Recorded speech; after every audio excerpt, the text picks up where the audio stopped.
Recording has started.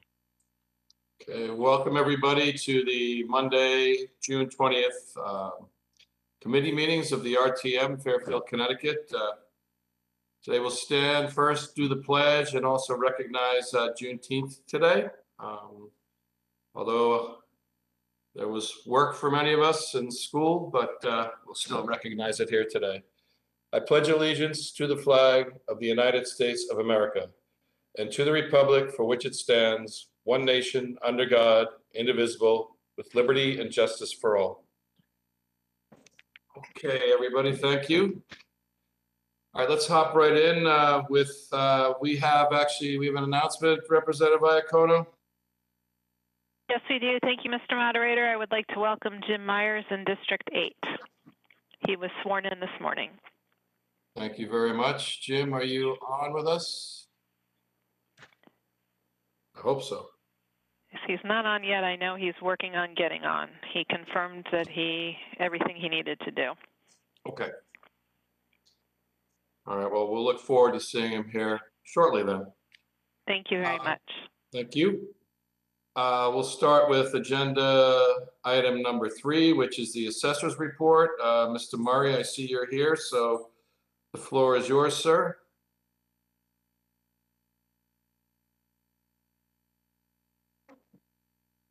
Can't hear you. How's that? Perfect. And just as a reminder, if you have a question, please put it in the chat and I'll call on you in the order that those requests come in. Thank you.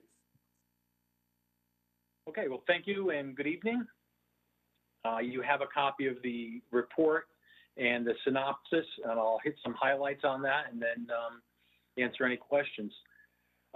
I think the first thing to point out is that this is the people that reapplied this year. It's the first time that they've been in since 2018.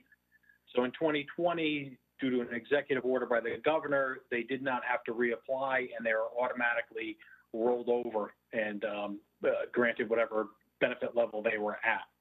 So unless they had a change in benefits, you typically in their favor, they wouldn't have come back in. So we did see a good decrease this year of 243, which is really 242 because one of our deferrals switched the credit program.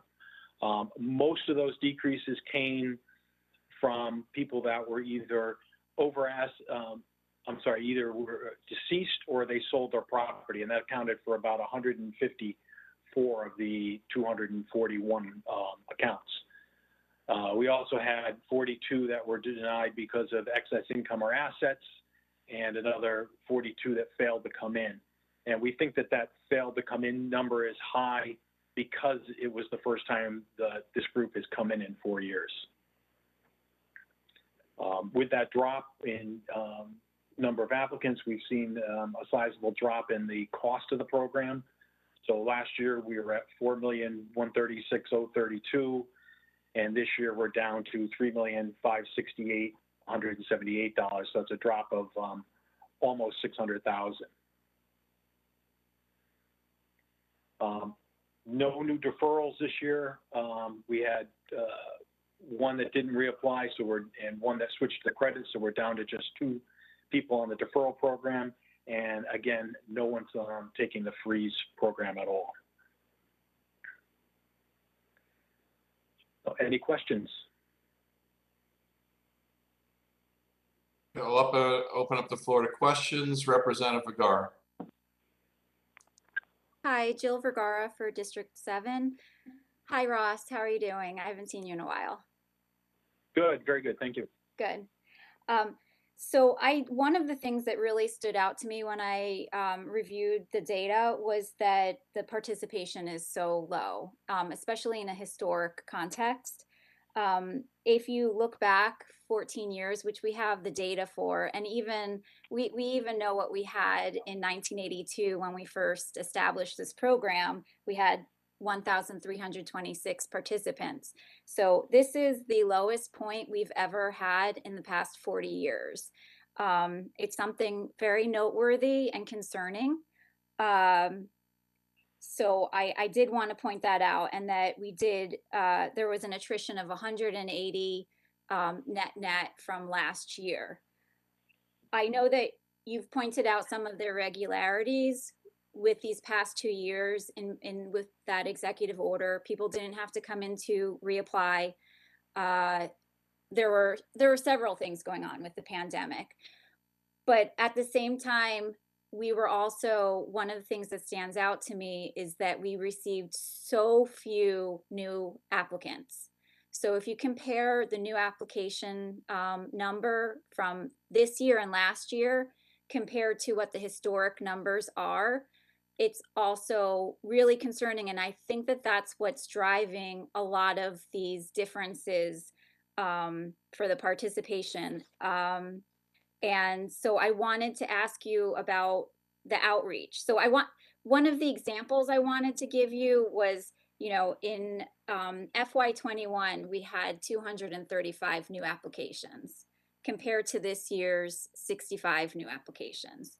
I'm just concerned we're not doing enough outreach for people. We're not providing enough opportunities for people to meet with your office and fill out these applications. When I first started on the Senior and Disabled Tax Relief Committee, there were a lot of opportunities for people to go and meet with you at like the senior center.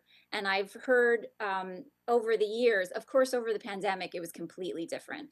This year we were intaking applications, and I don't think that was happening at the senior center. So I wanted to get more information about the particular types of outreach you've had and ideas that you have of ways to reach out to the Fairfield senior community to let them know about these programs. Well, we put notices in the First Selectwoman's email throughout the application period, and we also put a similar notice in the senior newsletter through Julie DeMarco. That's how we're publicizing it, and of course on our website. Okay, because when we had that special mailer and we got demographic data from that company, Info USA, we were really successful in increasing the amount of applications that we received. And I'm wondering whether, and it was very little cost. I'm wondering whether that's something we can consider over the next year. And I'm also wondering whether we could consider reinstituting meetings at the senior center with your office during application season. Yeah, when we used to go to the senior center, we would go, I believe twice a week, and we would go when they were when they were doing income tax prep. So we would be there. So the senior completed their taxes, they could then come over and we would take the app. We can look to start doing that again next year. We were still short-staffed during the application period this year, and we're going to be full-staffed again from the beginning of July. Okay. Yeah, I think that it would be really important to do that, because I do think it stands out how low our participation is, and also how low the new applications were. It's very unique compared to almost 20 years of data that we have. I know that you pointed to death and moves as being biggest contributors this year to the higher number of attrition. But I also wanted to point out that last year was very atypically low for those categories. And so I think that what's going on is that what is reflected in this year's numbers actually covers for both these two past years. And if you divide the number by 2 to cover, if you add both numbers from this year and last year and divide it by 2, it's very similar. The deaths that occurred, and as well as the moves that occurred when you compare it to the averages over the past 10 years. So really for me, what I cued into was the new applications and the failure to get more people in to know about the program. I have some more, but I'm gonna let other people go. Thanks. Thank you, Representative Fagar. Representative Parham? Hi, Cindy Parham, District 2. Hi, Russ, how are you? Good, how are you? Good. Hopefully we'll see you at our senior tax relief meeting this Wednesday. We've missed you. I know you've had some prior commitments. Yep. The postcard that Jill had made reference to, I believe, and I maybe correct me if I'm wrong, it was successful, but the part I wasn't sure of, I know Human Services, your department, and I believe one other department contributed to the marketing of those those senior tax and disabled relief reminders. Do you remember who that third department was? I don't, but I know that like 3 departments chipped in funds. Yeah, I'm not. I'm trying to remember exactly how we did that. I know we used the third-party source to get a Yeah, mailing I'll look in the list, minutes. It's but- no problem. But what I wanted to but I also think- Go ahead. go ahead. Yep. Well, I do know, like I said, there were some collaborative efforts by the Human Services as well as your department and at least one other department that contributed to the low-cost postcards that were done, which I believe did bring in a spike of new applicants last year. And also you mentioned the deferral. There's 2 participants currently in the deferral? Correct. Right. So as our committee, you might have heard, we're doing some research regarding a 16-town study. And I personally called 16 towns before our last meeting in May, and we were the only town with a 75-year-old threshold for deferral program. All the others, either if I check the ordinance or talk to the assessor themselves or the clerk, they all indicated that the start age for the deferral program was 65. Are you familiar with that being like kind of regular for the deferral program? I'm not real familiar with what other towns are doing. I'm sure you Yeah. know better than me at this point. Well, yeah, so I was just like really surprised because not one of the other 15 towns had a minimum start age of 75. We were the only one. I didn't verify each one with the ordinance, but most of them I did, and they were all at 65 to be part of the deferral program. And you'll see our work later on as we publish it to the rest of the RTM. But our committee also had seen many towns allowing the deferral and the credit program working synergistically. So there are so many ideas, and of course, we'd love to get you at one of our meetings so that we could, put our heads together on some new efforts to market this enhanced program that we visualize for the future. But thank you so much for I coming plan to be tonight. there. Yeah, I plan to be there Wednesday. Perfect. We'll see you then. Take care. Thank you, Representative Parham. Representative Georgiadis? District 9. Hi, thank you so much for coming tonight. I just had a question. I know you can look at data over the last 20 years. Does your department ever compile data to look at, I've lived here 31 years, and in those 31 years, I'm sure the demographics of Fairfield have changed. The median household income, the average household income. Do you ever look at that? Do you think that makes an impact on the number of applicants, or does your department not do those kinds of analysis? Thank you. No, we're not really looking at the demographics so much. I mean, on occasion we will, but we're not really studying the demographics and the demographic change over time. Because it's just, you just want to collect the money? Just asking. Well, no, the primary function of the office is to, value the real estate, motor vehicles, of personal property. And, we do take the elderly applications, but as far as that level of analysis on the applications and who's applying, it's typically not something we would do. No, I wasn't talking about the applicants. I was talking about the entire population of Fairfield. Right? I mean, if it used to be 20% fell within the category for senior tax relief, now it's 15% or so, but no. Okay, thank you. No, yeah, we don't do that. So. Thank you, Representative Georgiadis. Anybody else have questions for Mr. Murray? Yes, I do. I put my name in the chat. Sorry, hold on.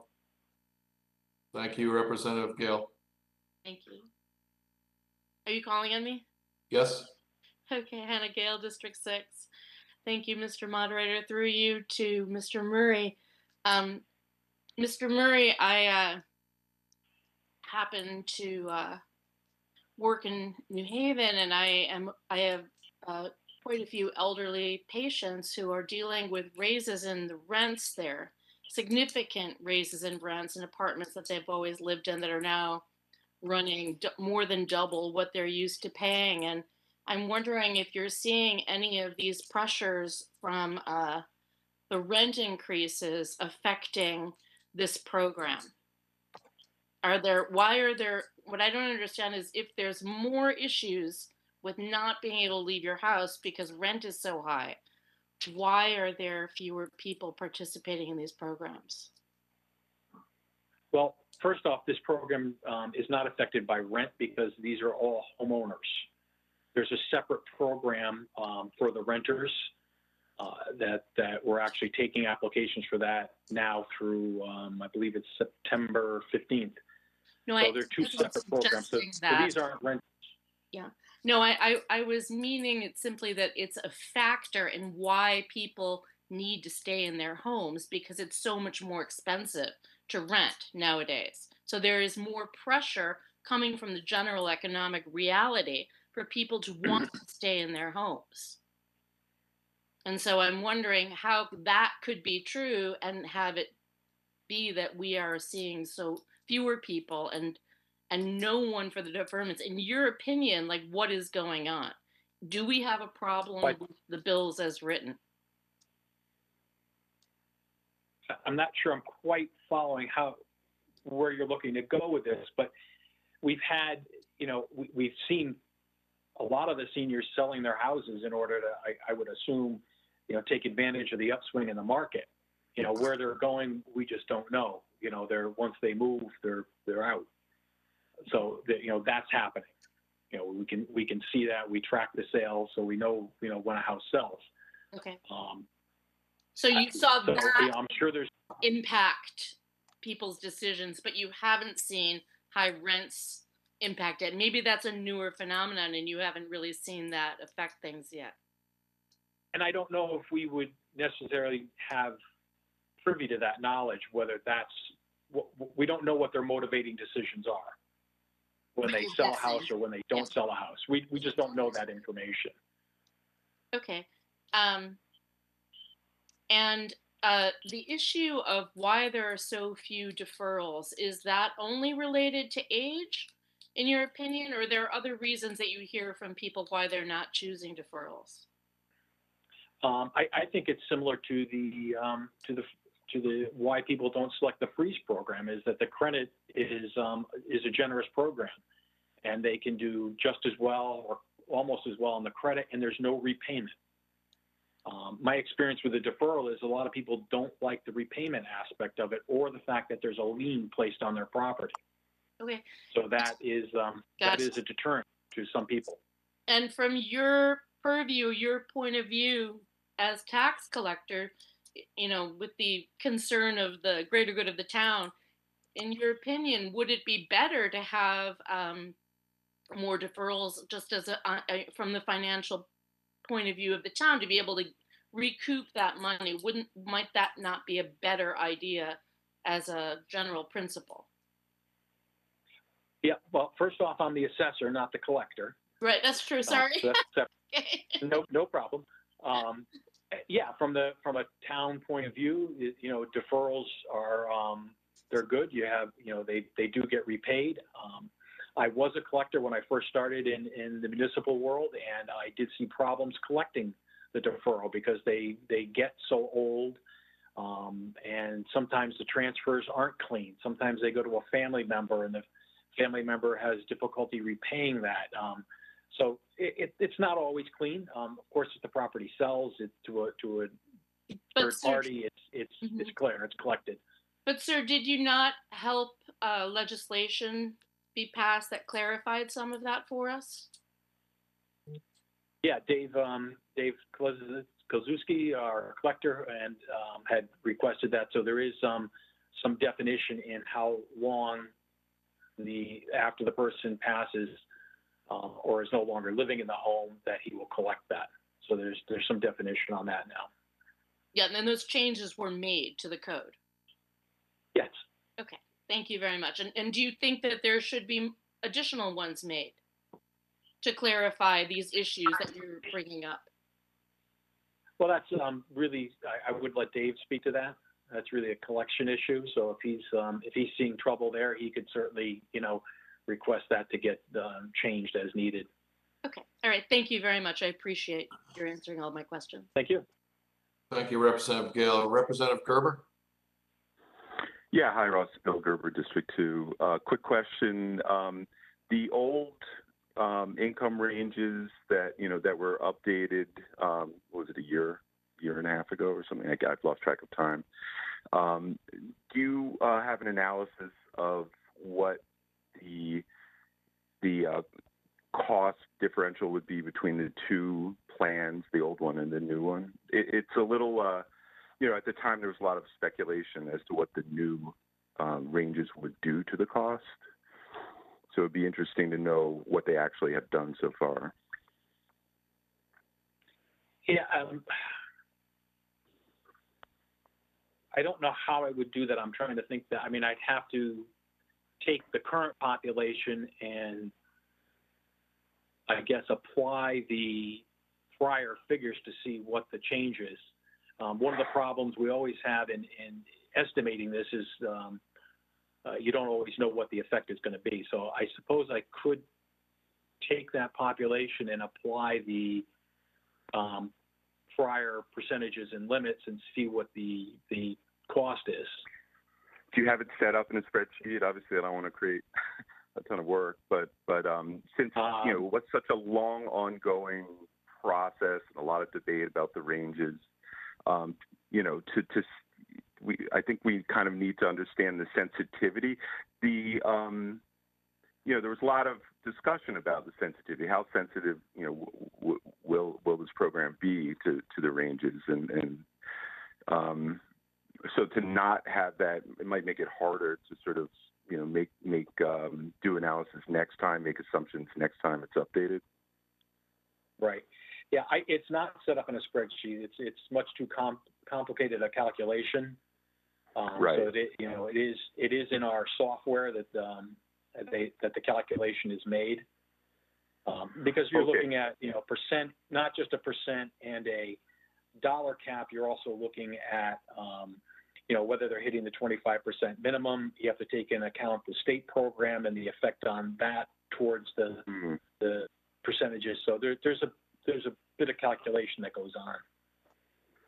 I'd have to look in to see whether I could change the software and then change it back, or possibly do it on a backup copy of the software. I'll have to look into that.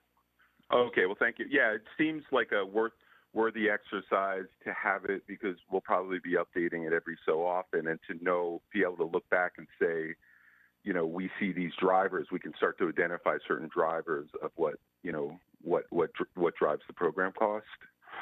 And the other question I had was, of the people who sort of got disallowed from the program, do you do analysis on, what sort of drove the disallowance? Was it, like net assets or well, I see you've got it broken out by excess income and assets, but do you have a sense for, what drove that? Is it, people working a second job, or like, do you get into sort of the details of how that comes about? Not heavily, but I can tell you that income-wise, it's quite frequently when someone has to do a withdrawal from an IRA, that will sometimes put them over. The program is set up to increase every year to cover the cost of living, so it's never the Social Security change that would put somebody over. Right. A lot, but on it's the not asset. set up. I'm sorry. Yeah, go ahead. I'm sorry. On the asset side, right before the pandemic, we started having everyone sign an affidavit that had, we hadn't done this in the past, and that we found people will turn themselves down once they realize they're signing an affidavit. We've had people come back and say, "Oh, I realize that I'm really over. Please, remove me." So, that not a lot. It happens 2 or 3 times, but well, of the 40, the failed to refile, there's 42 in there. Do you think a big chunk of that is people now having to sign an affidavit? I don't think that's a large portion of that. I think there's some in there. I think it's more common that people are no longer in the house, or they are now over income and they knew they were over income and didn't come in to reapply. So we don't know whether they're over income or over assets. They just simply don't come in. We try to track it if we find out, even if they call in, we'll try to get that. But sometimes, we just get a call and they'll ask about the program. We'll tell them the income limits and they'll say, "Oh, never mind, thank you." And, we don't get an application to even track. Okay, thank you. And the IRA withdrawal, sort of putting people over the limit, that does highlight something which I think you've discussed before. It's sort of how pensions and 401ks are treated differently in the calculation. That one is ongoing and doesn't end, and the other is limited and you could use it up. I believe those discussions were had when you were looking at the program. Right. It's both. They're both considered income that someone has available. But an IRA. Okay. Thank you. Yeah, the IRA hasn't been taxed, so it's considered income at the point it's taken out. Right. Okay, got it.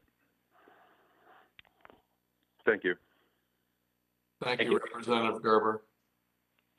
Are there any other representatives with questions aside from Representative Vergara and Representative Perm?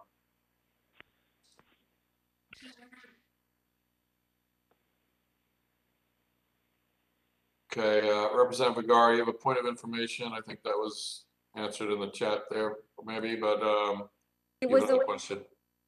Sorry. Go ahead. It was in response to Representative Georgiadis's question about the demographics. I just wanted to inform everybody that we do work closely with Fairfield Senior Advocates, who's been really instrumental over the past 5-6 years in helping us analyze the demographics. And there's a gentleman who's worked really hard, and he has compiled very extensive data, and he's coming to speak to us this Wednesday. So we are looking at that, and we have looked at that throughout the process. So I wanted to go back also to what Representative Gerber just mentioned in terms of what can push someone over income, because it is something that, at least before the pandemic, happened quite a bit. And it did happen this year as well, where someone on the program gets kicked out because they have excess income. I think that what can happen is that people can also get insurance money. Isn't that included in their income as well? Or they can have some calamitous event or property damage where they have unexpected income that's included that wouldn't otherwise have been, and it pushes them out of the program. So I just wanted to mention that.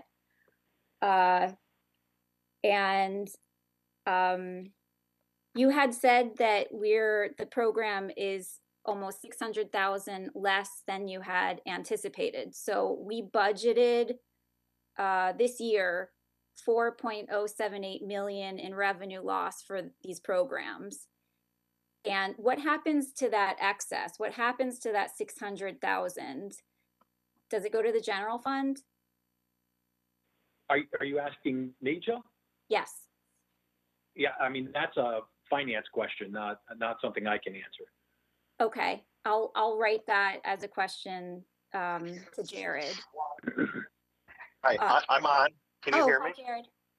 Hello. How are you? Good. So are you talking about the the current year or next year's budget? I know that in next year's budget that there would be, assuming that it all pans out, that there would be then a savings in the budget. Right. And I'm talking about, it would be a part of a surplus. okay. Is there any way to earmark any of that money for senior services or social services? I would have to go through all of the town bodies. There would have to be some decision by all the town bodies to do something with that funding. Just Okay. like any other appropriation or spending money on another program, would have to go through the whole process. Because this is a point of discussion that's been raised since I've been on the body,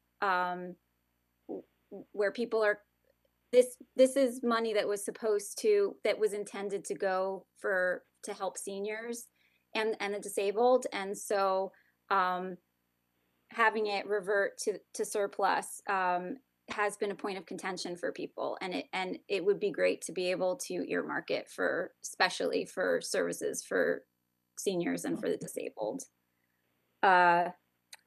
One other question, but I'll let Cindy go and see if I can find my other question. Thank you. I'm going to, Representative Iacono hasn't spoken. She has a comment. Thank you, Mr. Moderator. Representative Iacono, District 8. I really just had a comment on the process moving forward for reports. It's just more of a informational comment, not really particularly tied to senior tax relief, but in the past, we used to send questions in ahead of time, and I'm just throwing it out there that perhaps we can return to that practice where we send questions in ahead of time, and then we could do follow-up in a meeting. I think the WPCA Q&A information in our backup, that would be a perfect example if we got the questions in and answers and we read it and it was posted for the public. It's 8:04 and it's the same group of speakers asking questions. So I'm just throwing that out there. Nobody needs to answer tonight, but in the interest of time and expediency, just would appreciate it if we could consider returning back to that process. Thank you. Thank you, Representative Iacono. Representative Parham. Cindy Parham, District 2.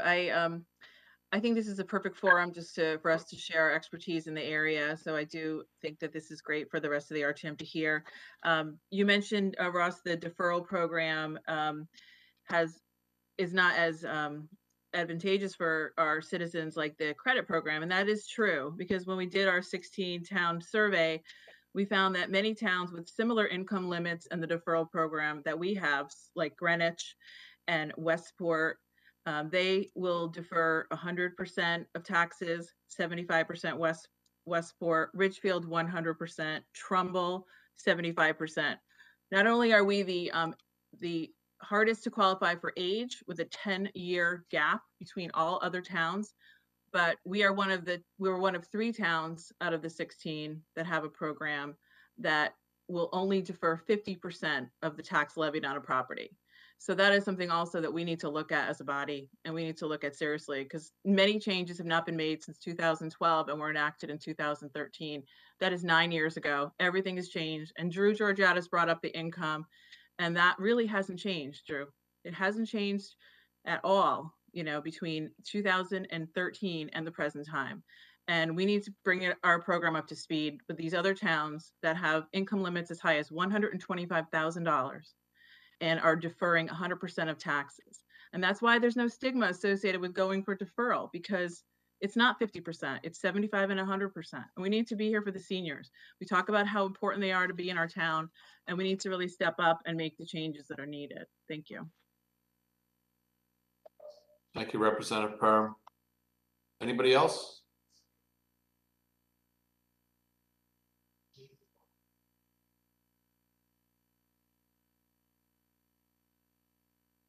Representative Vergara, one more comment, and then I'm going to get ready to move on here. Okay, it's actually 2. I wanted to bring everybody's attention on the chart to the figures for the disabled. It's in the middle of the chart entitled Assessor's Report to the RTM. So this is something great that we started having Mr. Murray track, but it's noteworthy that this year it's only 21 disabled participants versus last year, which was 36. It's a 42% reduction. So, Ross? Yeah, I'll comment on that. Okay. We changed the way we're counting the disabled. In the past, the disabled flag or indicator was left on even when they crossed over to be 65. So we're now only counting the people that are qualifying due to their disability, not because of their age. So once they hit 65, they're now eligible regardless. So I think it's a better number. It reflects the people that are actually on the program due to their disability and not because of age. Okay. So that's the reason for that decrease. That makes sense. I could not understand why in the age differentiation, in that part of the chart, why that was the only one that reflected disabled participants. Yep. Okay, thank you. I still think that it's worthwhile to continuously have some kind of contact with Human Services and also the disabilities, the Commission on Disabilities. I haven't been able to reach them, but I think that it's worthwhile to just at least periodically check in and see what their feedback is on the programs. And I also did want to mention if you flip that chart, those charts over on the other side, there's historical information, and there's a section about the state credit program because all of our applicants have to participate, are required to apply for the state program in order to apply for our local relief. We have a high number of participants compared to other towns in the state in this state program. And it's important to note that for many years, a significant number of years now, the state has not reimbursed us for this program. So it's about, it ranges from around $350,000 to $400,000 a year. And this year there was a bill considered that would require the state to reimburse all towns for this program, which would help our town. So Fairfield Senior Advocates worked on this, and it would be good legislation, and I'll give everyone a heads up if that comes back around for next year. Thanks. Thank you, Representative Vergara. Okay, Mr. Murray, thank you for coming by tonight and updating us on the program. And I don't think we need to see you back next week. Very good. I'm available if you need me. Just let me know. Yeah, if anybody has any questions, they can obviously, for Mr. Murray, you can send them in through me and we'll get them answered. Thank you. Very good. Thank you. Good night. Good night.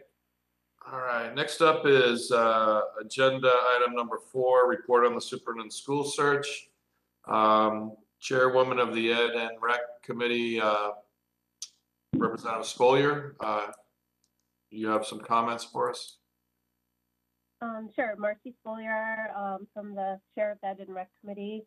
Last week, a few of us, some of us met with the consultant, David Irwin, from the search committee for the superintendent.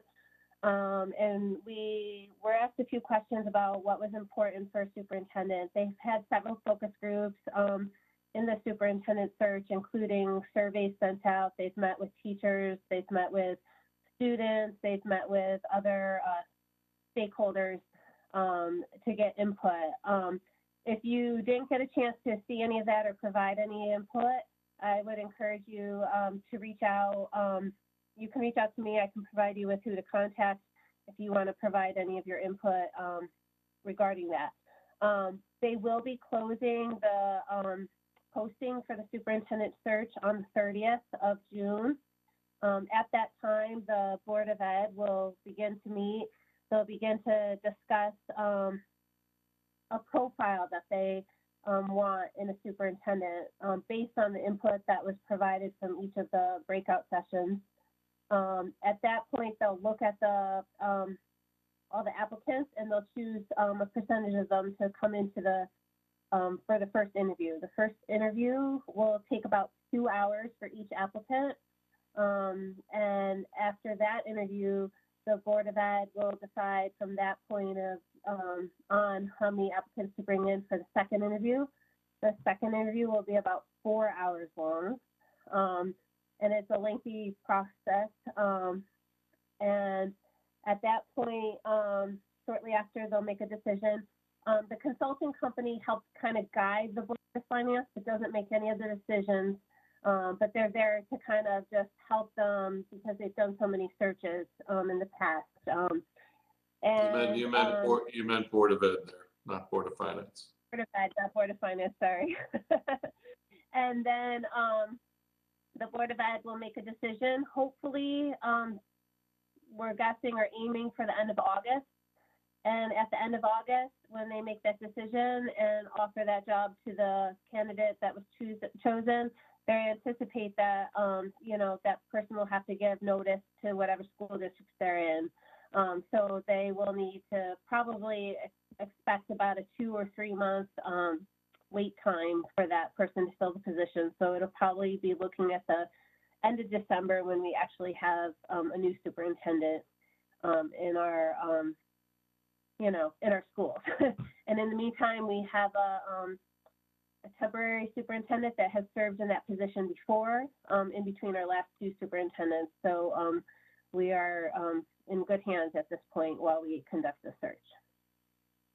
I think that's it, unless anyone has any questions.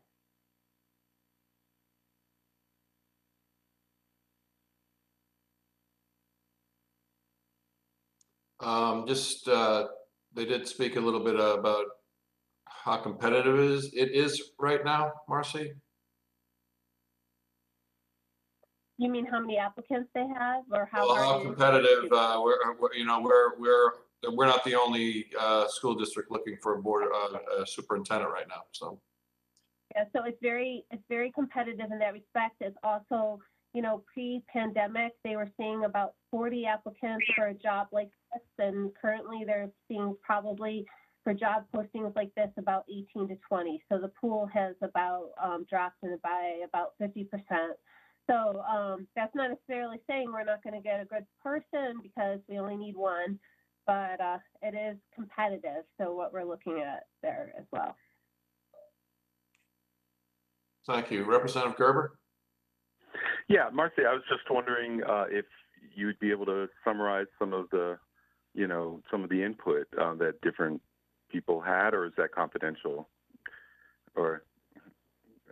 No, it's not confidential.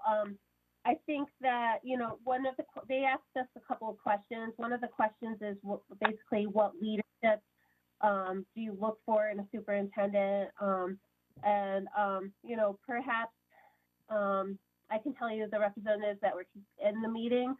Mr. McDermott was there, Ms. Iacono, Ms. Kelly, who am I missing that was in that meeting with us? Ms. Desma, I think, was there. You know, it's not just what we took in, but we did, you know, say that we wanted strong leadership. It was a preference that the superintendent be a present superintendent, that they have superintendent experience, because that's certainly not a requirement to be a superintendent, but our school district is rather large, and we need a well-experienced superintendent, not a new person. So the general idea is likely that we have somebody that is currently a superintendent. So, but I think they've gotten like lots of different input. So I'm not sure if any of the representatives that were at the meeting want to comment further on that specific focus group, but I just want to emphasize that that wasn't the only like focus group they had. They had many, so. Okay.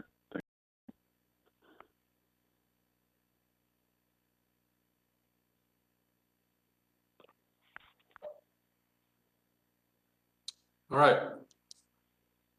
Thank you, Representative Spolier. Let's move on to agenda item number 5, Neighborhood Assistance Act. And Mr. Barnhart, are you with us? Mr. Moderator, I'm on the call, but I'm having trouble with my camera. Okay. Well, hopefully you can hear me. The audio is okay.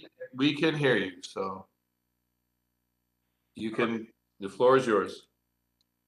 Thank you, Mr. Moderator, members of the RTM. Mark Barnhart, Director of Community Economic Development. I apologize, I can't get my camera to work this evening, but I'm here to present to you information with regard to the town's participation in the State Neighborhood Assistance Act program.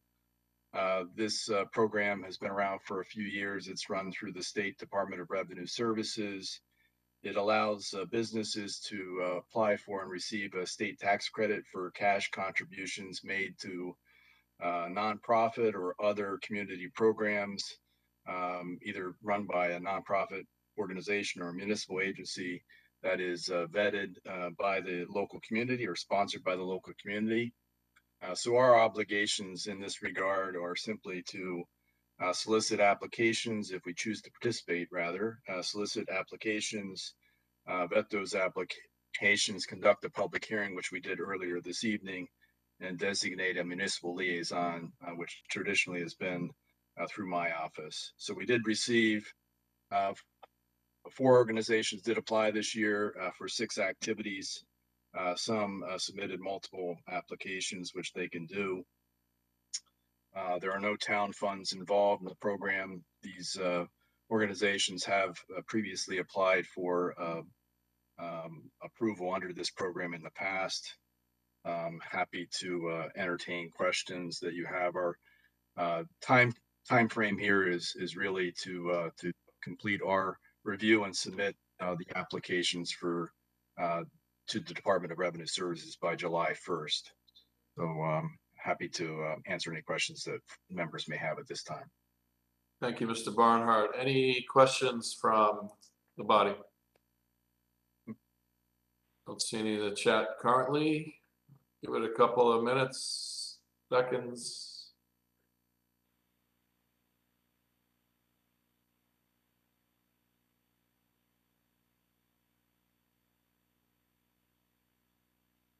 Gotta get the Jeopardy music. All right, I don't see any on that item, so we'll go to item number 6 is yours as well, CDBG PY 48. Thank you, Mr. Moderator, members of the RTM. This is my annual pilgrimage, both to present the Neighborhood Assistance Act program and the Community Development Block Grant program for your review and consideration. The town, again, has been a participant in the Community Development Block Grant program since its inception. This is program year 48. The town is an entitlement community, meaning that because of the size and population and need, we don't have to apply competitively through the state of Connecticut, but rather receive an annual allocation from Washington through the Department of Housing and Urban Development. Programs that can be funded under the program have to meet one of 3 national objectives. In our case, typically they must demonstrate that they serve communities or persons of low to moderate income. We again conduct a public outreach program, solicit program activities. Those are presented in broad categories before you. We do have, in addition to meeting a national objective, we can't allocate more than 20% towards general program administrative costs or 15% towards public service activities. And that's where we see the most competitive process in terms of allocating some limited dollars. There is one change from the information that I presented to the Board of Selectmen, which I noted in the subsequent follow-up memo to the body. When we went to the Board of Selectmen, we didn't have any information in terms of our next year's grant allocation. Now we do. Unfortunately, it represents a small reduction over the current year's grant, about $14,000. We were able to basically, what we're doing is recommending that we keep program funding the same in terms of the activities that we're funding and just make up the difference with a slight increase in program income, which I'm pleased to report that we've already met that requirement this year in terms of repayment of program loans. So we do have the program income to meet this requirement. So I would ask that when this matter is considered, that we make a revision to reflect these revised numbers. Again, I'm happy to answer questions from the membership. Thank you, Mr. Barnhart. Any questions from the body?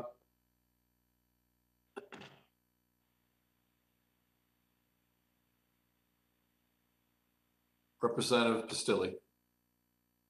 Sharon Pistilli, District 3, through you, Mr. Moderator, to Mr. Barnhart. Mark, would you mind just like going through the affordable housing lines and just explaining Sure. what the rehab programs are, and then like the handyman, like if somebody comes to the town in need, like we have a slush fund just to send a handyman out, or how does that work? Yeah, thank you for that question. This is also a good opportunity to remind members of several programs that we run through our office. One of which, is, as you mentioned, is the handyman program. We provide up to 8 hours of labor. We pay a handyman or contracted service that provides handyman services to very low income, primarily elderly homeowners to do minor repairs around the house, which would include some maintenance items like gutter cleaning in the fall. So this does tend to be a very popular program, particularly with some of our very low income seniors. We also have a program, our single family rehab program is equipped to handle more significant homeowner improvements. Like these are for owner occupied properties, but if a roof needs to be replaced, windows replaced, heating system, a furnace, we can do that under this program. Typically the owner picks up 40 to 60% of the cost and will pay the balance, which is provided in the form of a no interest indefinite term loan up to $15,000, which is recorded as a lien and is repaid when the project or when the property is sold. But there is no interest in the program. It's a great way, again, to keep folks, particularly elderly folks that may have, be asset rich but cash poor in their homes and maintain the quality of our housing stock. The multifamily program is a similar program in that it does fund similar type of activities such as roof replacement, window replacement, and the like.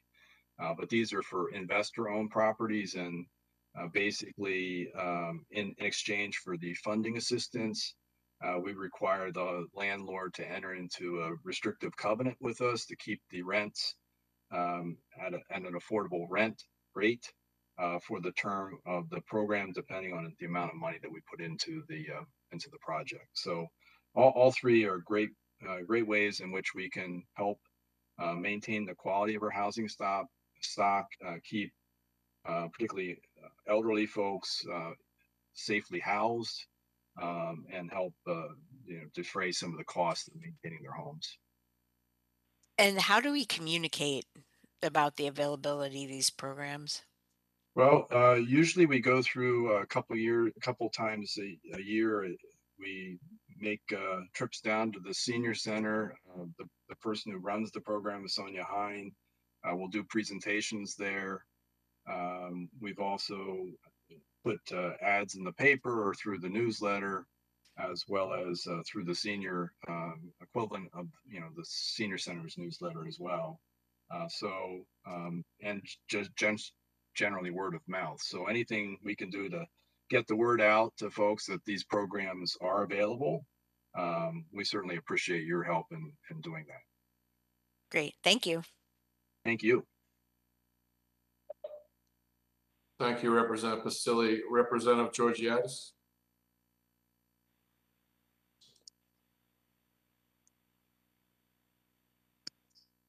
Okay, I'm unmuted. Drew Georgiadis, District 9. Hi, Mark. How are you? I hope you're well. I was looking at the total number for the Community Development Block Grant. it seems like it hasn't really budged much in the last 10 years. Could you, just for the edification of the RTM, can you talk about the total number that we receive, how it has maybe gone up in the last 10 years, 5 years, and how it's calculated?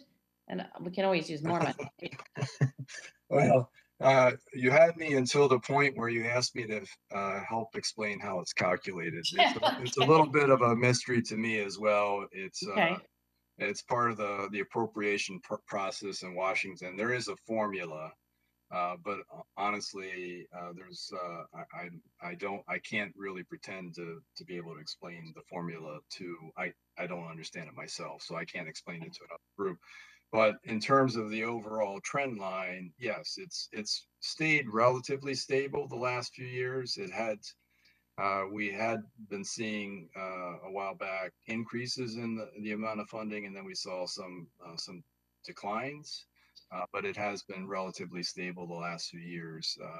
Small changes one way or the other. I was frankly a little bit surprised that it went down for this year. We typically see a small change the other way, but it's again, it's not material. Okay, I mean, I'm remembering from 10 or 15 years ago, it was around the $500,000 mark. So, do you Yeah. have any idea, like it's on population or anything like that? It's just free money, and we say thank you. And No, I mean, there are, I don't mean to make light of it. There clearly are criteria that is used as part of the evaluation factor in determining what the appropriate funding level is. Part of it is the appropriation process in Washington as to how much money is allocated to both the HUD and to this program. But then beyond that, there is a formula that then allocates based on not only population size, but need. So there is a need-based formula, and we're one of the smaller entitlement communities in terms of grant size. In Connecticut, we are an entitlement community, so typically the cutoff is communities of over 50,000 in population, but beyond that, there is a need-based evaluation criteria that is then used. So as you might expect, the larger cities do receive substantially more in CDBG dollars than we do. okay, Mark, thank you for all your hard work. Thank you. Thank you, Representative Georgiadis. Anybody else?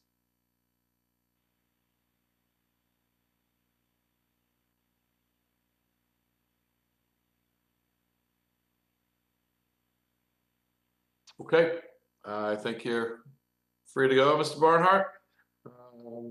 Okay, thank you. Although, no, that's okay. No problem. That's LNA. So I'll wait till later. Yes. yeah, you're you're going to meet with them later. All right. Thank you very much. All right. Agenda item number 7 is the pump station. Mr. Hurley is not here tonight. Is that? Yes, Mr. Hurley is on vacation, so I'm filling up for him today. My name is Megha. I'm a senior with Fairfield. Thank you, Megha. Yeah, not a problem. So this is regarding wastewater treatment plant hardening project, and the request is 400,000 grant extension from Connecticut Department of Housing for the wastewater treatment plant hardening for Bohm pump station project, and the grant amount actually increases from 3,632,000 632,102 to 4,032,102, and this grant is 100% reimbursable. So I'll just give you some background that why that there is a 400,000 grant extension. This is due to extra fill quantities and extra soil management from historical contamination. The town made a request to the Connecticut Department of Housing for any supplemental funding, and the state responded that there was 400,000 of additional money available for this project. This is a background. And the purpose is that Department of Housing grant would provide town 400,000 to cover reimbursable expenditure. And the proposed project is to construct an earthen berm and stormwater pump station to protect the Fairfield wastewater treatment plant and other critical facilities in this area from future flood event. So this is the proposed project. We did list the previous 14 points as background for any officials who was not familiar with this project previously. So this is most about it.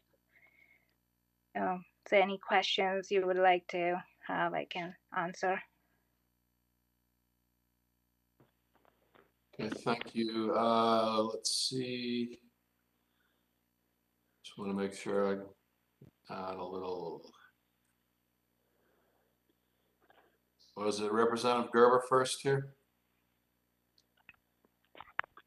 I think it was Gerber. It's you. Is it me? Yep. Okay. Yeah. Hi. Thanks for stepping in for Bill. Bill Gerber, District 2, and I'm on the Finance Committee of the RTM. So listened to the Board of Finance meeting where this was discussed. And one thing that was mentioned was that in about 4 to 5 years, you're going to be dealing with a sort of a major overhaul of the wastewater treatment plant. And I just thought it would be worth, if you could sort of explain the implications of this contamination and possibly the work you're doing now on what the costs of that might be, because I guess there's contamination sort of everywhere there. So, you know, I think that's kind of relevant. We're doing all this work for the pumping station and coming across contamination. I believe it started at what you said, 3.6 million. We're now up to 10 million of total cost. Yeah, actually it increased from $1 million to $4 million.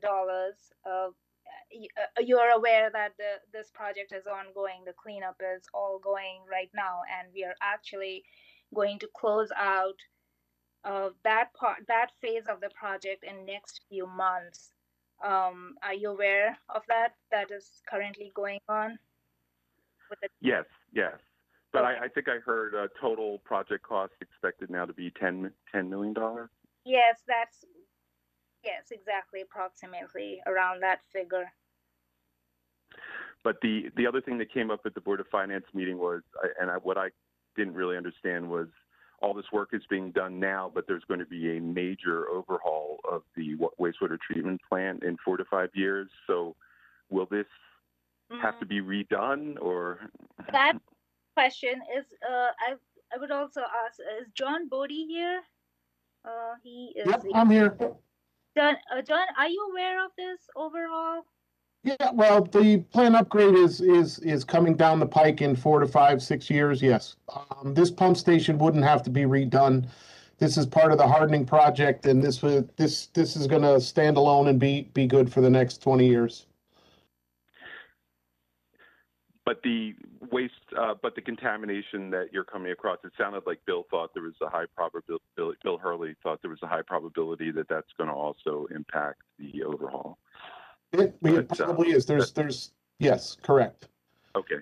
Well, and when they do the engineering study, they're going to test it and make allocations for that in the upgrade money. Okay, thank you very much.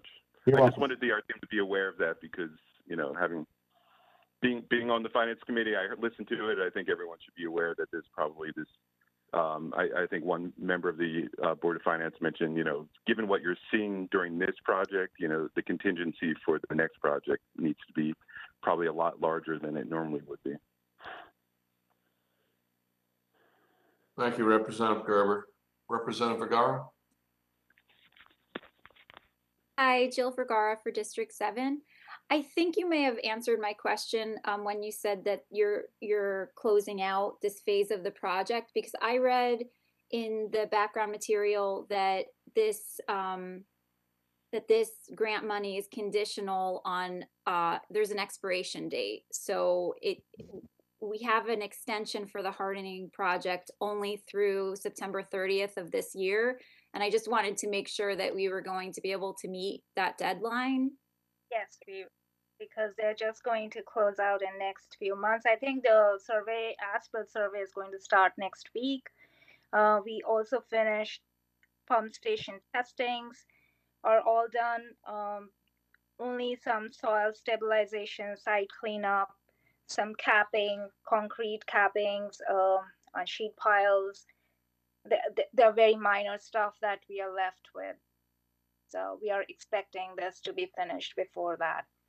Okay. As-built will start next week, and that will help us for the extension for this grant.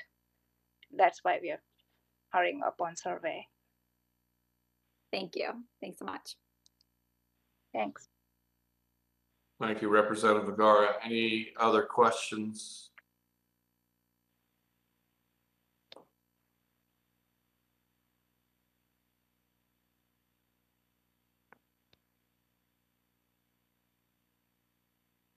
So Megha, I think you just covered items 7 and 8 at one time, right? Oh, yes. Okay. Yes. Does anybody have any questions on these two items?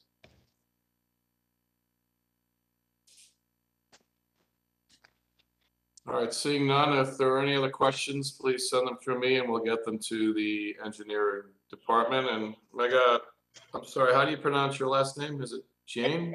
Yes, it's Jen. Okay, thank you. This is your first time presenting to us, so. Yes, I was a little nervous. I was like, I hope I answer all the questions. Okay, you did great. Thank you. Sure. All right. Well,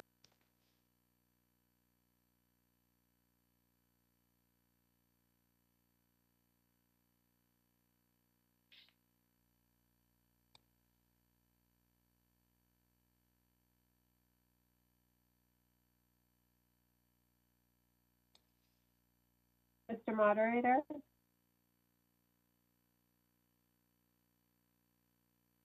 I think the connection is a problem. Can someone call Mark?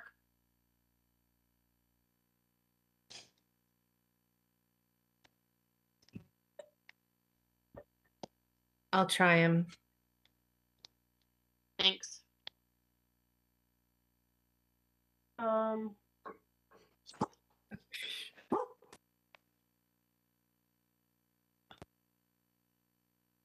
While we're waiting, we finished item number 8.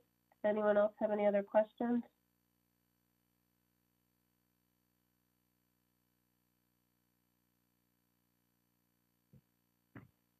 Let me see if he's.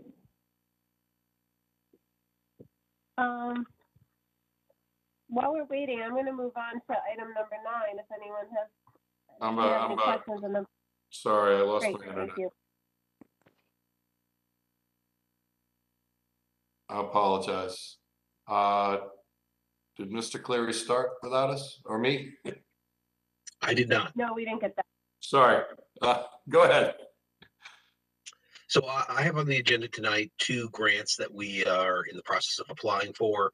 And I forget which order on the agenda, but I'll just go through them. There is the Fairfield Medical Reserve Corps grant.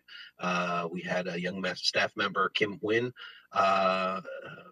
came up through the Fairfield school systems that's working for us now. And she applied for a $50,000 grant with the National Association of County and City Health Officials that receives funding from the federal government to support medical reserve corps. And her application was successful and we were awarded $50,000.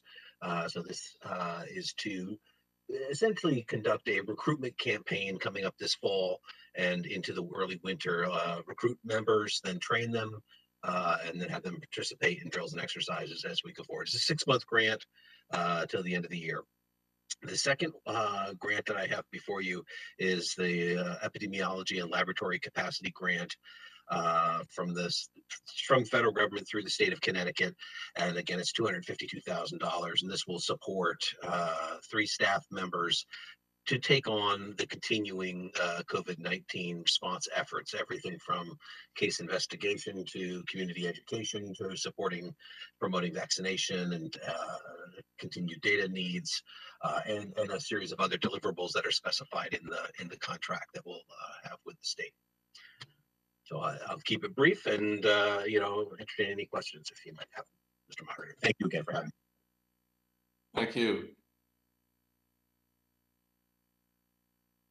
Are there any questions from the body?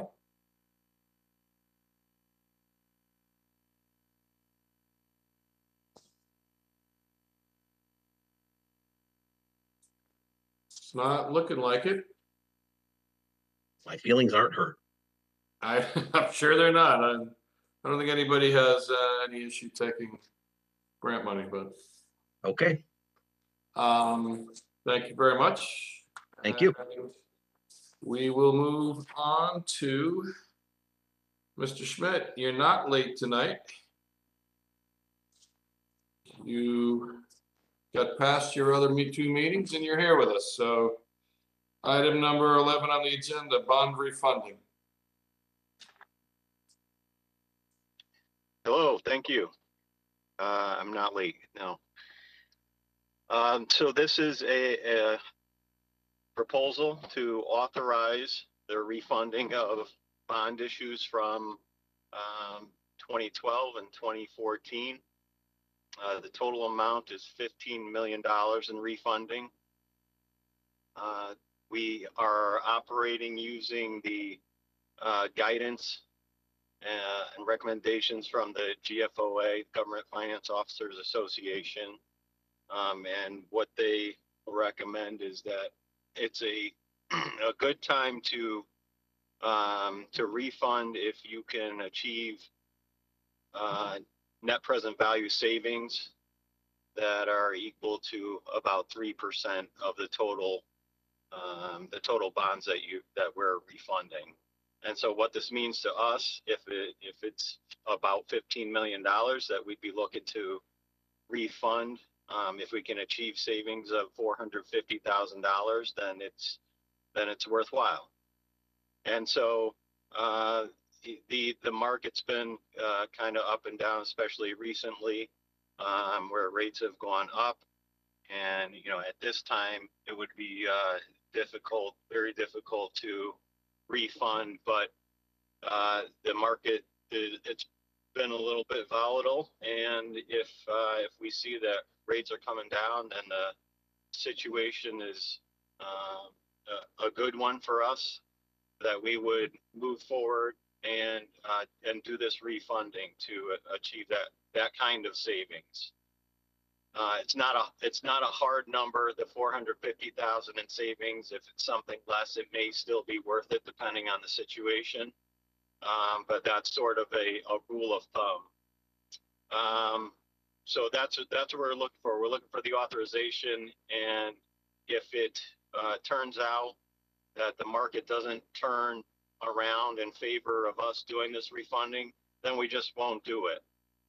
But this gives us the ability to react if the markets do change and the situation does present itself where we could actually do this refunding. So that's the proposal.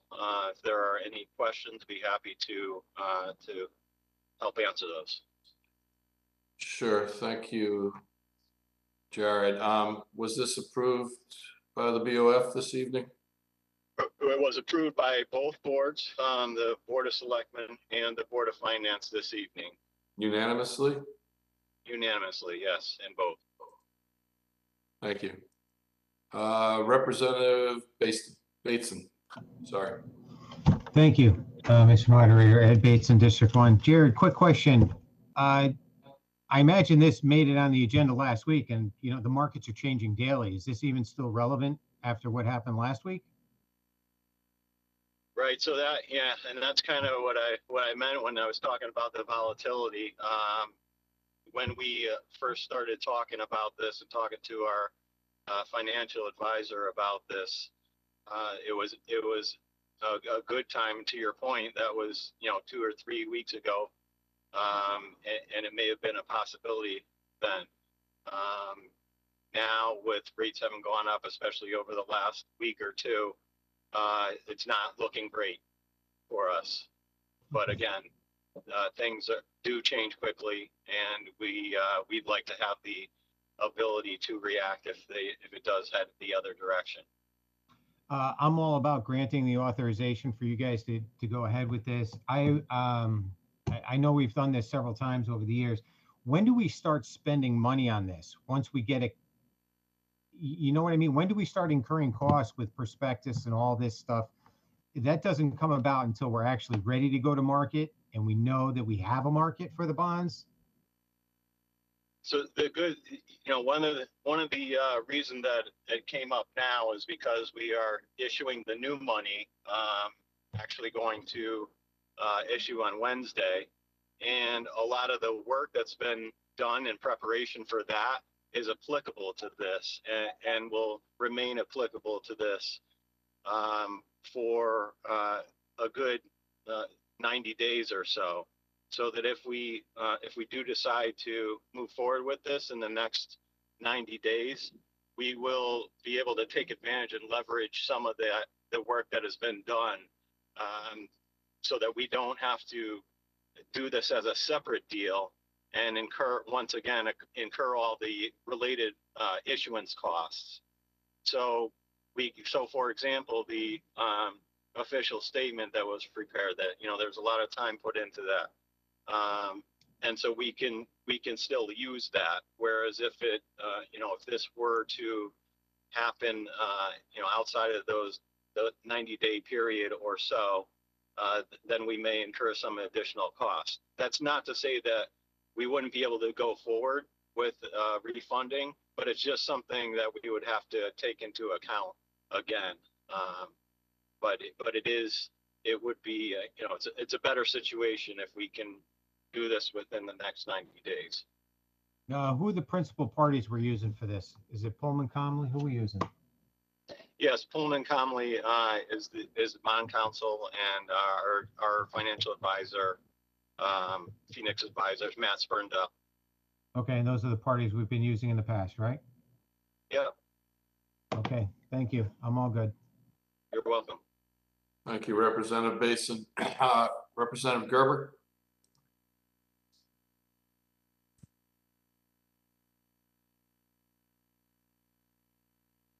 I'm sorry, I posted underneath it. I'm all set. My question was answered. All right.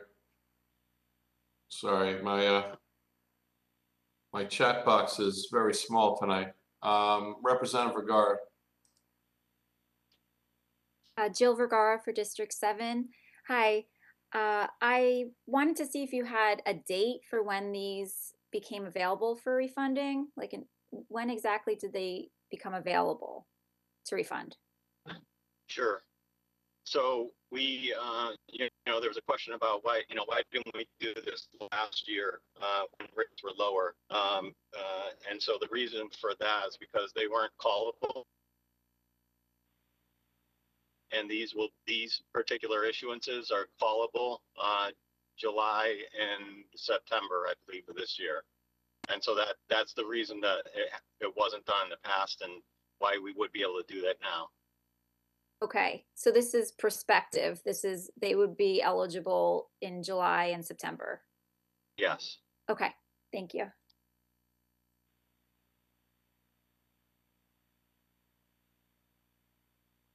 Thank you, Representative Vergara. Anybody else have questions on this item?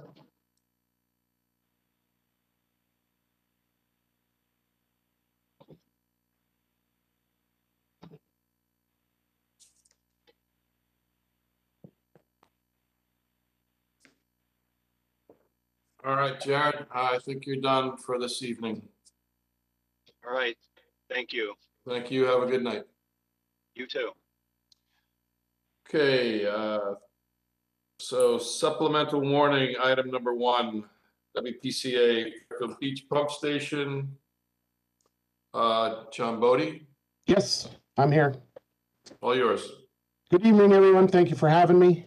The money allocated is going to be for the design of the Fairfield Beach pump station rehab replacement. This was in our capital waterfall. We had a $2.1 million placeholder, and that number is not going to stick. And we're trying to hang a number on something that's constantly moving with supply chain issues, inflation, and all that. The WPCA thought it prudent to design the station, have everything looked at, what needs to be done exactly, sample the ground where we're going to be digging, look at hardening the pump station, seeing its close proximity to Long Island Sound and the weather events that we've been having. So with a design in place, we can hang a solid number on it and move forward decisively instead of guessing. So I will answer any questions if there are any. Okay, John, I just have, was this approved unanimously tonight? Yes, Board of Selectmen and Board of Finance, yes. Yeah, thank you. Representative Bateson. Yeah, thank you, Mr. Moderator. Ed Bateson, District 1. I apologize, Mr. Moderator. I don't have my supplemental agenda or the backup. To Mr. Bodie, what are we doing here? Are we doing a study or an engineering study, or is this where you're approving the whole project? I apologize. I have nothing in front of me. We're not approving the whole project. We're doing an engineering study. We're gonna see what needs to be done. We're gonna check the soil. We're going to look at everything and get a plan together so we can put a price on this and move forward with the project. This is just engineering and all that. This is not funding the project. Okay, how much is the dollar value on this? 300,000. 200,000. And where's it coming from? Are we paying it, or is it coming out of the WPCA surplus? It's WPCA fund balance 300. 300. Yes. And they've already approved this? Yes, correct. All right. What's our fund balance for the WPCA right now? Do you know? No, somewhere around 13 million. Somewhere around 13 million. And you mentioned hardening. I know Sandy was an issue down there with that pump station. What are you planning on doing? I know that brick building is pretty high up, but I don't think it's that high. And I know that pump is pretty low in the ground. Yes, I'm not sure exactly. We're going to look at what needs to be done to harden the I don't know what that actually entails. We were probably 6 to 8 inches away from going in the door with Sandy. So there's going to have to be something done. I don't know what that is yet. And that's what this 300's aimed at? It's aimed at hardening. It's aimed at replacing pumps, piping, force main, ventilation, you name it. Is that currently a force main? Yes. Okay. And where does the responsibility lie? And when you talk about pump station, is it just that facility, or do you deal with pipes that go under? Force mains we deal with because that is part of the station. It's connected to the pumps, and that's part of our responsibility. But I mean, is that part of this project? Let's say the PSI on this shoots up and your piping is no more adequate and you have to replace piping. Would that fall under this project or something in the future? No, the force main is being looked at and replaced. Okay. All right. I'm good for now. Thank you. Thank you, Representative Bateson. Anybody else?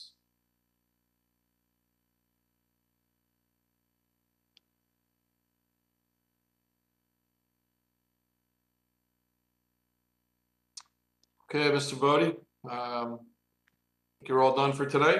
Have a good evening. Thank you very much. Thank you, you too. Okay, supplemental item number 2, agenda, report on Parks and Rec Master Plan. Chairwoman Spolier of the Ed and Rec Committee, you have a quick little blurb for us? Sure. Marcy Spolier, Chair of the RTM Education and Recreation Committee. Busy committee.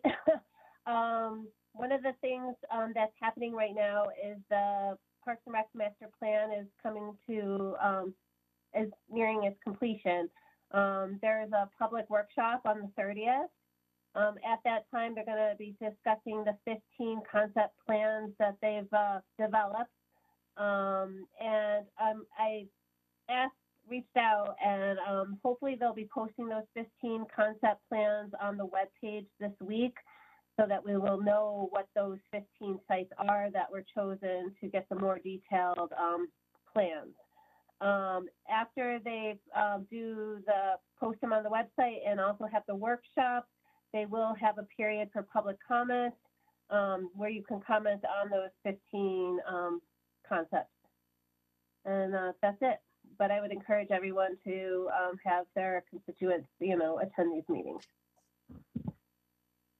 Thank you, Representative Spolier. Representative Bateson? Yeah, Ed Bateson, District 1. Quick, Mr. Moderator, quick thing through you to Marcy. When that gets posted, can you get a link to Mark and have it sent out so that we get a copy of whatever these 15 points are? Yeah, as soon as I find it. I know it wasn't on the website today. Last week I spoke to the head of the master plan committee, or I emailed with them, and they said that they hope to put it on the website this week. But as soon as I see it on the website, I will let our moderator know. Thank you. Thank you. Thank you. All right, folks. That's it for the entire group. Let's kick it to the committee breakouts. Hopefully everybody has their numbers, and we'll see you next Monday night. Thank you. Thanks, Mark. Thank you. Thanks, Mark.